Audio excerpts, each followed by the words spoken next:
전두환 대통령이 가장 믿었던 남자. 그에게 모든 것을 바치고 무소불위의 권력을 휘두른 권력의 2인자. 그의 이름은 장세동. 5공화국 시절 최고의 권력기관이었던 대통령 경호실장과 안기 부장까지 지내며 대한민국 전체를 자기 입맛대로 주물렀지만 순간의 실수로 모든 권력을 잃고 비참한 나날을 보내게 되는데, 오늘은 파란만장한 장세동의 삶 지금 시작합니다. 장세동의 유년 시절. 장세동은 1936년 9월 27일 전라남도 고흥군에서 둘째로 태어납니다. 장세동이 4살이 되던 해 서울로 이사하게 되었고, 장세동의 아버지는 6.25 전쟁 때 행방불명이 되면서 집안 형편이 어려워지기 시작합니다. 1956년 장세동은 성동공업고등학교를 졸업하였으며 어려운 가정 형편으로 인해 육군사관학교에 입학하게 됩니다.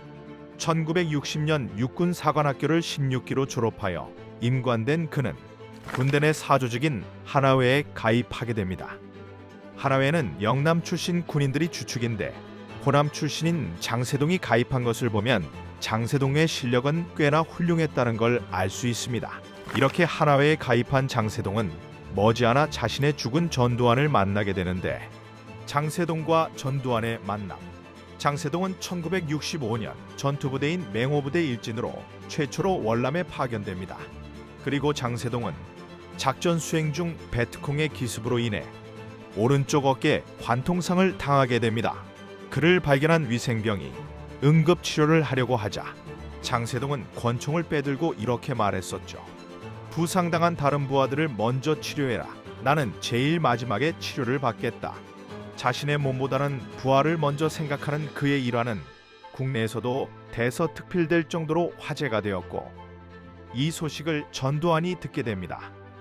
이후 군병원에 입원한 장세동에게 문병을 온 사람이 있었으니 그가 바로 전두환 중령이었습니다. 전두환은 장세동을 자랑스럽게 보면서 이렇게 말했다고 합니다. 장세동, 너가 진정한 군인이다. 너의 활약으로 인해 육사 출신 군인들의 체면을 살렸어. 이 일로 인해 전두환과 장세동의 인연이 시작이 되었고, 장세동은 전두환에게 일평생을 모두 바쳐 충성을 하겠다고 다짐했다고 합니다. 그 후 1년 뒤인 1967년 전두환은 자신이 대대장으로 있는 수경사 30경 비대의 작전 장교로 장세동을 데려옵니다. 두 사람은 하나회 내에서도 가장 가까운 선후배 관계를 유지하게 되었으며, 전두환의 수많은 부하들 중 최측근의 자리엔 항상 장세동이 있었습니다. 항상 전두환을 따르던 장세동이었기에 전두환과 뗄래야 뗄 수 없는 운명의 사건이 그들에게 일어나게 되는데, 그것은 현대사에 다시는 일어나서는 안 되는 12.12 군사 쿠데타였습니다. 장세동의 전성기. 12.12 군사 쿠데타. 전두환과 장세동의 인연이 시작된 지 언 12년이 흐르고 1979년 12월 12일 전두환은 12.12 군사 쿠데타를 일으킵니다. 당연히 전두환의 최측근이었던 장세동도 12.12 군사 쿠데타에 참여하게 됩니다. 장세동은 1977년 수경사 30경비 단장으로 임명되었고, 수경사 30경비단이 쿠데타의 본부로 최적의 장소였기 때문에 12.12 군사 쿠데타 모임은 그의 사무실에서 이루어졌습니다. 쿠데타는 결국 성공하였고, 12.12 군사 쿠데타 핵심 역할을 한 장세동은 전두환 정권이 들어서자 승승장구하며 그의 인생을 통틀어 최고의 권력을 누리기 시작합니다. 전두환 정권 시기는 군인 전성시대였고, 두말할 나위 없이 장세동은 그 군인들 중에서도 가장 강력한 권력을 얻게 됩니다. 대통령 경호실장.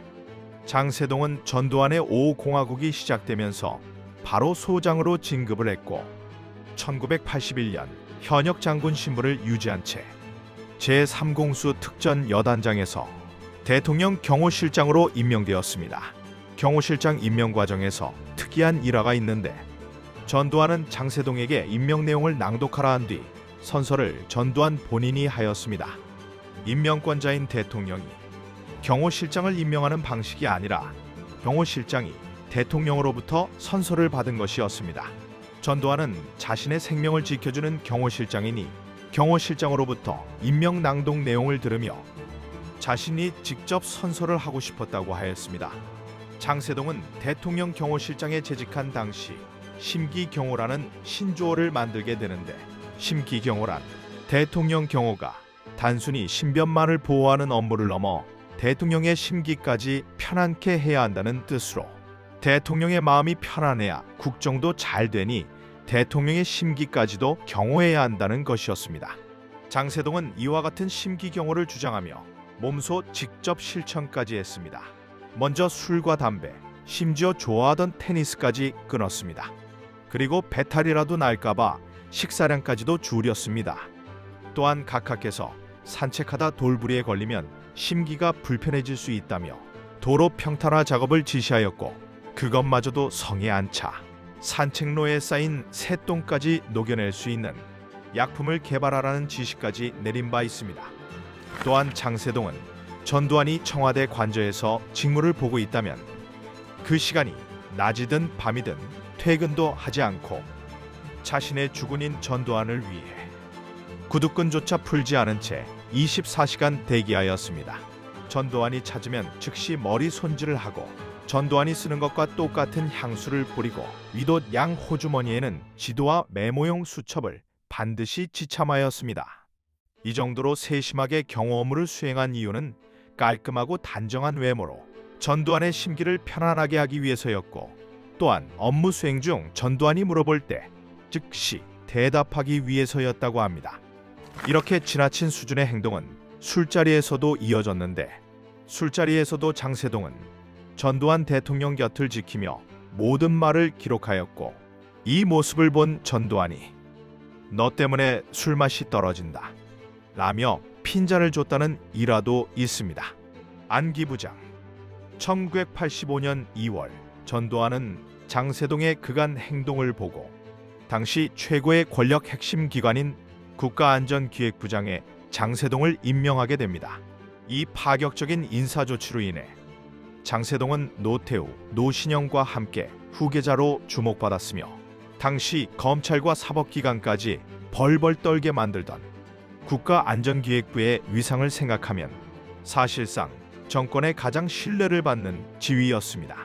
장세동은 이에 보답하기 위하여 수많은 정치 공작을 수행하게 되는데, 그가 맡은 사건으로는 수직임 간첩 조작 사건, 평화의 댐 사건, 그리고 통일민주당 창당 방해 사건 등이 있습니다. 특히 수직임 사건의 경우 1987년 윤태식이 홍콩에서 자기 부인을 살해한 뒤 부인이 간첩이었고 그로 인해 북한에 납치될 뻔했다라고 거짓말을 하게 된 사건인데, 마침 이 사건이 일어난 1987년 박종철 고문치사 사건이 터지면서 민주화 열기가 들불처럼 퍼져갔었고, 안기부는 이 분위기를 반전시킬 카드로 수직임 사건을 이용하기로 합니다.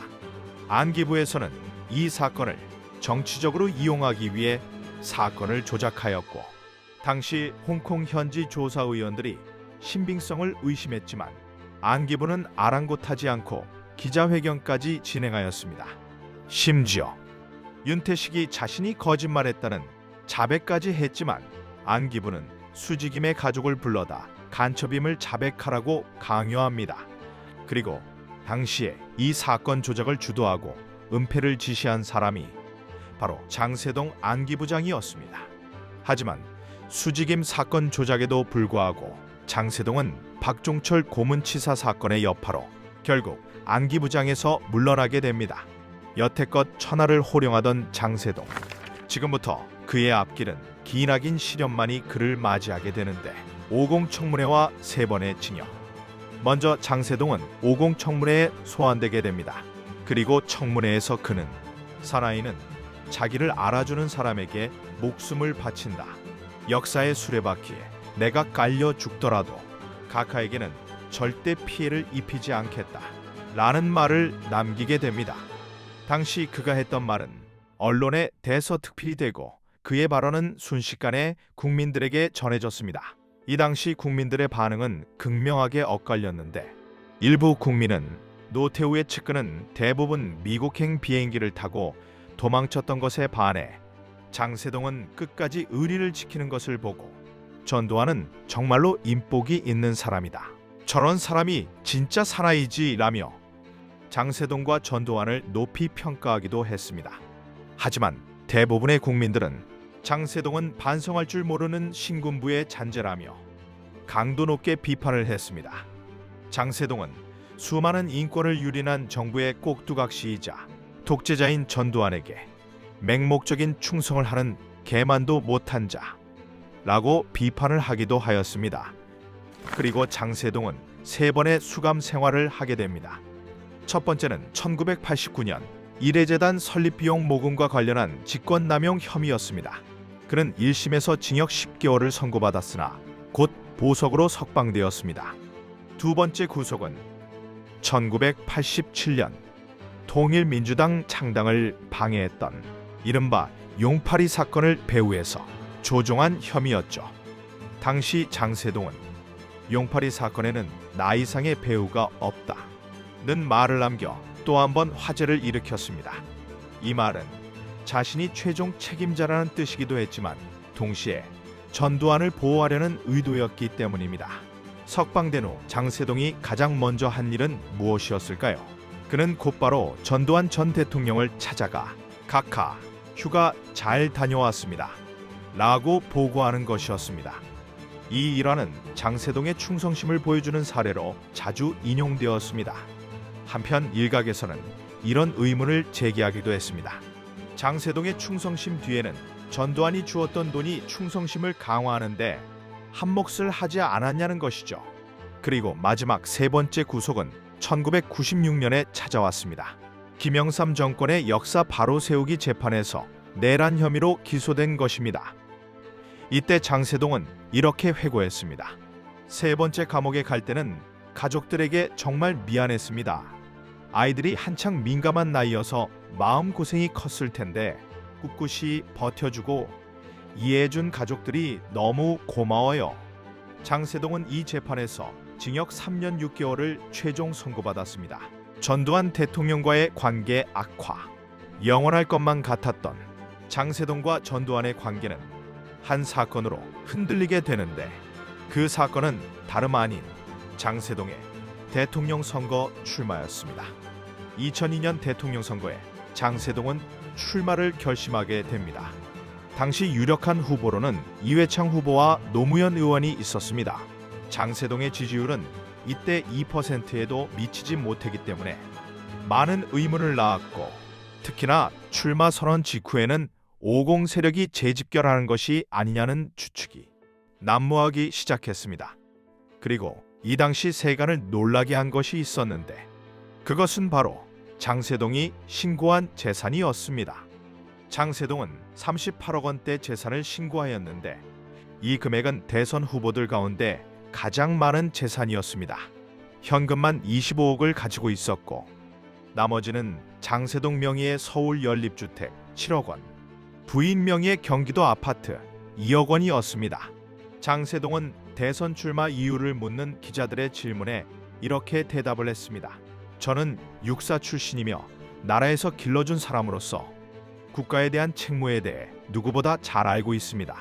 수많은 정치인들이 눈앞의 이익을 위해 당적을 옮기는 등 철새 행각을 벌이며 의리와 소신이 사라지고 배신과 변절이 난무하는 시대에 자신과 같은 의리 있는 사나이가 나서야 어지러운 사회를 바로잡고 국력을 신장할 수 있습니다. 그리고 당시 장세동은 자신이 대통령 출마 선언을 하면 전두환이 도움을 줄 것이라고 생각을 했지만 전두환의 생각은 달랐습니다. 전두환은 장세동의 요청을 거절하면서 이런 말을 남깁니다. 우리의 시대는 이제 끝났는데 왜 또 나서는가? 역사의 평가를 차분히 기다리는 것이 우리가 해야 할 일이네. 그리고 이 일을 계기로 장세동과 전두환의 관계는 소원해지게 되었고 이후 장세동은 전두환의 연희동 집에 발길을 끊었다고 합니다. 수직임 사건으로 인한 경제적 손실, 정치적으로 사망 선고를 받은 장세동은 이제 경제적인 타격을 입게 되는데 그 사건은 바로 전두환 정부를 위해 자신이 공작한 수직임 간첩 조작 사건이었습니다. 다행히도 공소시효가 지나 징역은 면하게 되었지만 민사 책임은 피할 수 없었습니다. 유가족은 국가를 상대로 손해배상 소송을 내 45억 원의 대법원 배상 판결을 받게 되었습니다. 국가는 유가족에게 45억 원을 지급하고 난 뒤 장세동에게 14억 원을 책임지라는 판결을 내립니다. 장세동은 이 가운데 11억 원은 가압류 등으로 내야 했고 나머지 3억 3천만 원은 납부하지 않았습니다. 장세동이 3억 3천만 원을 내지 않는 이유인 즉슨 돈이 없다는 것이었습니다. 2002년 대선 출마 당시 신고 재산이 38억 원이었지만 대선을 치르면서 돈을 많이 썼기에 돈이 없다는 것이었습니다. 사실 장세동은 대선 후보 등록 기탁금 5억 원을 비롯해 여의도 사무실 임대료 및 운영비 등 많은 돈을 사용할 수밖에 없었다고 말했습니다. 결국 5050 말기에 전두환을 위해서 수지 입김 조작 사건을 일으킨 장세동은 그 책임을 혼자 뒤집어 쓰게 되었고 전두환은 그에게 어떠한 도움도 주지 않았다고 합니다. 무심한 죽음과 그 죽은에게 비참하게 버려진 장세동. 결국 이렇게 전두환과 남남으로 평생을 지내게 되는 것일까요? 장세동의 마지막 의리. 2021년 11월 23일 장세동이 몇십 년간 주군으로 모셨던 전두환은 다발성 골수종으로 치료를 받던 중 서울 연희동 자택에서 끝내 세상을 떠나게 됩니다. 당시에 많은 사람들은 장세동과 전두환의 관계는 끝났으니 장세동은 전두환의 빈소에 오지 않을 것이라 예상을 하였지만 장세동은 자신의 주군인 전두환의 사망 소식을 듣고 바로 장례식에 참석을 하였고 그의 빈소를 4일 동안 지키는 모습을 보였습니다. 오늘은 50시대 제2의 권력자 장세동의 파란만장한 삶에 대해서 알아보았습니다. 여러분들은 파란만장한 장세동의 삶에 대해서 어떻게 생각하시나요? 의리 있는 멋진 사나이인가? 아니면 독재 시대의 잔존물인가? 여러분의 의견을 댓글로 달아주세요.